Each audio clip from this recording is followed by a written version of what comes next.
ஜெயம் ஜெயம் இன்னும் கொடுக்க விடிய மனப்படுத்திய எங்கள் மேல்மலை யூனிவர்சிட்டி அங்காள பரமேஸ்வரி நாடகத்தை பாராட்டி மலைமேடு ஏ முரளி யூடியூப் சேனல் உரிமையாளர் எங்களது மேல்மலை யூனிவர்சிட்டி அங்காள பரமேஸ்வரி நாடகத்தை பாராட்டி 200 ரூபாய் அன்பளிப்பு கொடுத்திருக்கிறார். கொடுத்த உள்ளமாகப்படுத்தி எந்த ஒரு குறையில்லாமல் நல்ல முறையில் வாழ வேண்டும் என்று நான் வணங்கக்கூடிய மேல்மலை யூனிவர்சிட்டி அங்காளம்மனை வேண்டிக் கொள்கிறேன். அது மட்டுமே இல்லாமல் இளைஞர்கள் இருந்து நடத்தக்கூடிய மேல்மலை யூனிவர்சிட்டி அங்காள பரமேஸ்வரி நாடக மன்றத்தின் வீடியோ பார்க்க வேண்டும் என்றால் கலை காதலன் 73 எனும் யூடியூப் சேனலை லைக் பண்ணுங்க, ஷேர் பண்ணுங்க, கமெண்ட் பண்ணுங்க, முக்கியமா பெல் பட்டனை கிளிக் பண்ணுங்க. எங்களுடைய வீடியோ பார்க்க வேண்டும் என்றால் அந்த யூடியூப் சேனலை உங்களால் முடிஞ்ச வரைக்கும் ஆதரவு தாங்க. எங்களை போல கலையெல்லாம் வளர்றதுக்கு காரணம் வந்து இப்போ இந்த யூடியூப் சேனல் தான். ஏன்னா அதுக்கு முன்னாடி வந்து நாடகம் எப்படி இருக்குன்னு தெரியாது. ஒவ்வொரு ஊராக நம்ம வந்து வண்டி வச்சுட்டு போயிட்டு அப்படிலாம் பார்ப்பாங்க. இப்போ வந்து கைக்குள்ளேயே அடங்கிடுச்சு. ஒரு மொபைல் எடுத்தால் போதும், யூடியூப் சேனலை ஓப்பன் பண்ணால் போதும், எந்தெந்த கம்பெனி எப்படி இருக்குன்னு சொல்லிட்டு நம்ம வந்து நேரடியாக பார்க்கறத விட மொபைல் மூலியமாகவே பார்த்துடலாம். உங்களால் முடிஞ்ச வரைக்கும் நான் சொன்னேன் கலை காதலர் யூடியூப் சேனலை லைக் பண்ணுங்க, ஷேர் பண்ணுங்க, கமெண்ட் பண்ணுங்க. ஆதரவு கொடுத்ததுக்கு ரொம்ப ரொம்ப நன்றி. சப்ஸ்கிரைப் தானே, கண்டிப்பா எனக்கு பதில் நீ பண்ணிடு, ஓகேவா? நீ பண்ணுவியா என்ன தெரியல, உனக்கு பார்த்தா பண்றதுன்னு தெரியல.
வைகுந்த வாசனாக சீரும் சிறுபோடு வாழ்ந்திருக்கிறேன்.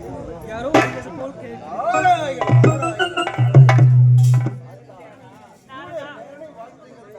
நாரதா வந்த காரணம் என்ன? பகலவன் போட்டியாளக்கூடியவன் பைரவன். அப்படியா? அவனுடைய மகளுக்கு வருகிற வெள்ளிக்கிழமை பிறந்த நாளாம். அந்த பிறந்த நாள் விழாவிற்கு தாங்கள் செல்லவே கூடாது. அப்படியா? எதற்காக? தாங்களோ தசம் என்று சொல்லக்கூடிய 10 அவதாரங்களை மேற்கொண்டீர்கள். எதற்காக? அறம் வெல்ல வேண்டும், தர்மம் செழிக்க வேண்டும், பாவம் ஒழிய வேண்டும், புண்ணியம் தழைக்க வேண்டும் என்பதற்காகவே தசம் என்று சொல்லக்கூடிய 10 அவதாரங்களை மேற்கொண்டீர்கள். அதிலே முதல் அவதாரம் மச்சம் என்று சொல்லக்கூடிய மீன் அவதாரத்தை எடுத்தீர்கள். எதற்காக அந்த அவதாரத்தை எடுத்தீர்கள்? இந்த உலகத்தை அழிவிலிருந்து காப்பதற்காகவே மச்சம் என்று சொல்லக்கூடிய மீன் அவதாரம் எடுத்தீர்கள். ஒரு நேரத்தில் சத்தியவிரதன் என்னும் மன்னன் 4 வேதங்களாகிய ரிக், யஜுர், சாமம், அதர்வணம் என்று சொல்லக்கூடிய 4 வேதங்கள் என்ன உரைக்கின்றதோ அதன் பிரகாரமே ஆட்சி புரிந்தார். அவ்வாறு ஆட்சி புரிந்ததால் சத்தியவிரதன் புகழ் 8 திக்கும் பரவியது. இதை கண்டால் சோமுகாசூரன், என்னடா இது, சத்தியவிரதன் புகழ் 8 திக்கும் பரவுகிறது. அது மட்டுமல்லாமல் பிரம்மனால் படைக்கப்பட்ட தேவர்கள் யாவரும் நீண்ட ஆயுளோடு இருக்கிறார்கள். ஆனால் அசுரர்கள் இனம் மட்டும் அரை ஆயுளோடு அழிந்து வருகிறது. இதற்கு என்ன காரணம் என்று உற்று நோக்கினான். பிரம்மனிடத்தில் இருக்கக்கூடிய 4 வேதங்களையும் களவாட வேண்டும் என்று நான் எதிர்பார்த்துக் கொண்டிருந்தான். அந்த நேரத்திலே சத்தியவிரதன் தன்னுடைய மூதாதையர்களுக்கு ஆச்சரியம் செய்வதற்காக கிரேதமாலா நதிக்கரையிலே நீராடி தன்னுடைய 2 கரத்தால் நீரினை வாருகிறார். அப்படி வாரும் பொழுது தாங்கள் என்ன செய்தீர்கள்? சிறிய மீனாக உருவெடுத்து அவன் கரத்திலே நீந்தினீர்கள். சத்தியவரதன் திடுக்கிட்டு பார்க்கிறான். என்னடா இது? ஓடுகின்ற நதியிலே அவனும் மூன்றாவது சாதனை செய்யும் போது நம் கரத்தால் நீரை வாருகிறோம். அப்படி மூன்றாவது முறையாக நீரை வாரும் பொழுது நம் கரத்திலே சிறிய மீனானது நீந்துகின்றது உற்று நோக்கினார். அப்பொழுது நீங்கள் என்ன ஒரு என்னை ஆற்று நீரில் மீண்டும் விட்டுவிடாதே. அப்படி விட்டுவிட்டால் நான் என்னை காப்பாற்றி என்று உரைத்தீர்கள்.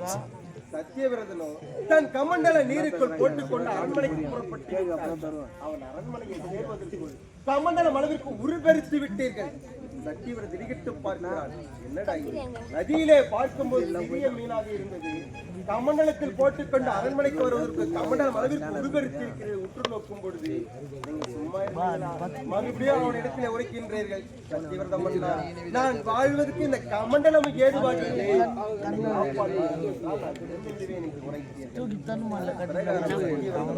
அரண்மனைக்கு அருகாமையிலே பெரிய குளம் ஒன்று இருந்தது.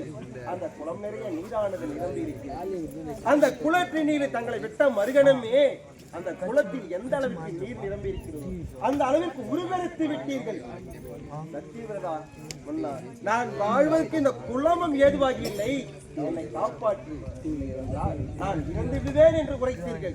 சத்தியவிரதனோ தன்னுடைய அரண்மனையில் வேலை செய்யக்கூடிய பணியாட்களை அழைத்து இந்த மீனை ஆழி என்று சொல்லக்கூடிய கடலிலே கொண்டு சென்று ஆழி என்று சொல்லக்கூடிய கடலிலே விழும் பொழுது ஒவ்வொரு அலைகளாக எழும்புகிறது. அந்த அலைகளை நொடிக்கு நிமிடமாக ஒரு பெருத்து கொண்டே சென்றீர்கள். சத்தியவிரதனும் பயப்படுகிறான். என்னடா நதியிலே பார்க்கும் பொழுது சிறிய மீனாக இருந்தது. இப்பொழுது ஆழி என்று சொல்லக்கூடிய கடலில் உருவமானது பெருத்து கொண்டே போகிறது. வந்திருப்பது யார்? நான் வணங்கக்கூடிய வாண்டவன் அறி பரந்தாமன் நாராயணனா இல்லை என்னுடைய எதிரே என்று தங்களையே துதித்து வணங்கினான். அப்பொழுது அவனுக்கு காட்சி கொடுத்து, சத்தியவிரதம் அண்ணா, உன்னை எதற்காக சோதித்தேன் தெரியுமா? அதுவும் சிறிய உயிரினமாக எதற்காக வந்து உன்னை சோதித்தேன் தெரியுமா? இப்பொழுது பிரம்மதேவன் நித்திரையில் இருக்கிறான், அதாவது தூக்கத்தில் இருக்கிறான். இருந்த உலகத்தில் 7வது நாளில் பேர் பிரளயம் ஏற்பட போகிறது. அந்த பிரளயத்தில் தமிழகத்தில் ஒரு பகுதி மட்டுமே நிலப்பகுதியாக காட்சியளிக்கும். 3 பகுதிகளும் நீர்மயமாகவே காட்சியளிக்கும். அந்த நேரத்தில் ஒரு தெப்பமானது வரும். அந்த தெப்பத்தில் தேவர்களும் ரிஷிகளும் முனிவர்களும் இருப்பார்கள். அதில் நீயம் ஏறிக்கொள்ள வேண்டும். எப்படி தெரியுமா?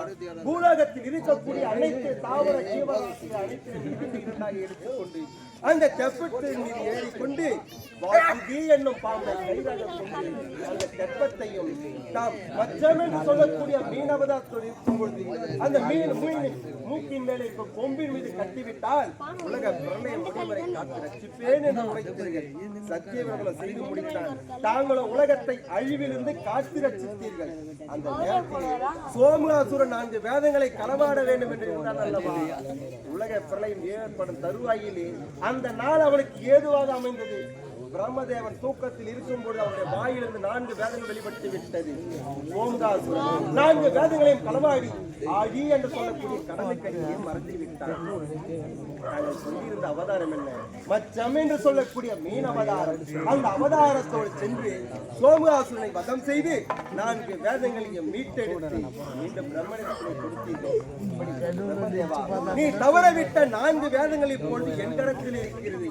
மீண்டும் இந்த 4 வேதங்களை பெற்றுக்கொண்டு மீண்டும் படைக்கும் தொழிலை வேத முறைப்படி படைக்க வேண்டும் என்று உத்தரவிட்டீர்கள். அப்பொழுது பூலோகத்திலே முதலாக படைக்கப்பட்ட மனிதன் மனு என்பவனே. அவன் மூலமாகத்தான் ஒவ்வொரு மனிதனாக பூலோகத்திலே படைக்கப்பட்டார்கள். அப்படியாக தான் கொண்ட முதல் அவதாரமோ மச்சம் என்று சொல்லக்கூடிய மீன் அவதாரம் எடுத்து உலகத்தை அழிவிலிருந்து காத்து இரண்டாவது அவதாரம் கூர்ம அவதாரமாகும். கூர்மம் என்றால் பெருத்ததோர் ஆமை அவதாரமாகும். இதற்காக ஆமை அவதாரம் எடுத்தீர்கள்.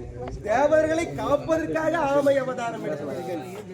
அன்னை ஆதிபராசக்தி கொழுமண்டபத்தில் நாட்டியமாடக்கூடியவன் நாட்டிய பெண்மணி.